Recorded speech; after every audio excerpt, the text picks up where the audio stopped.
বন্ধুরা চলে এসেছি একটা নতুন ভিডিও নিয়ে। বন্ধুরা আজকে এসেছিলাম মাঠে, একজন ছোট ভাই যে চাষ করেছে দেখতে পাচ্ছ, এদিকে ছোট ভাই একজন চাষ করেছে যে গাজর, ওর বাগানে প্রচুর পরিমাণ গাজরের চাষ করেছে।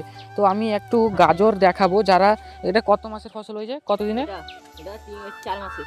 3 থেকে 4 মাসে যে গাজরগুলো হয়েছে, কত পরিমাণ গাজর হয়েছে এবং কত মাটিটা ভালো গাজর হয়েছে ওটা তোমাদেরকে আজকে দেখাবো।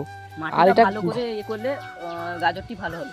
আর একদম ঘরোয়া পদ্ধতিতে, কোনো রকম কোনো রাসায়নিক সার কোনো কিছু মারা হয়নি, একদম বিনা খরচায় কী করে বাড়িতে কী করে তৈরি করছে এবং ঘরোয়া পদ্ধতিতে ঘরের বাগানে কিভাবে খুব সুন্দর করে গাজর চাষ করছে, এটা তোমাদের সামনে একটু তুলে ধরবো। তো দেখতে পাচ্ছ ও এখন গাজর তুলছে। কিছু গাজর, মানে এত ভালো গাজর কোনো বিনা খরচায় তৈরি করা যায় বাড়ির বাগানেই। এইগুলো হয়েছে দেখতে পাচ্ছ, কত সুন্দর বড় বড় গাজর রয়েছে।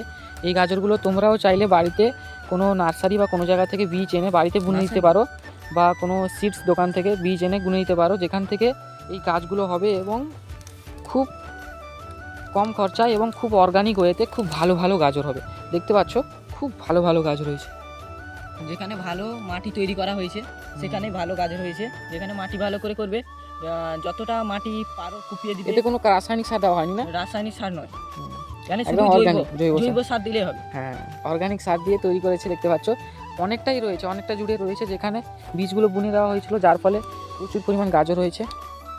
তো বন্ধুরা দেখতে পেলে কী করে গাজর তৈরি করছে বা গাজর চাষ করছে, এমনভাবে বিভিন্ন অর্গানিক ফসল তারা চাষ করে থাকে।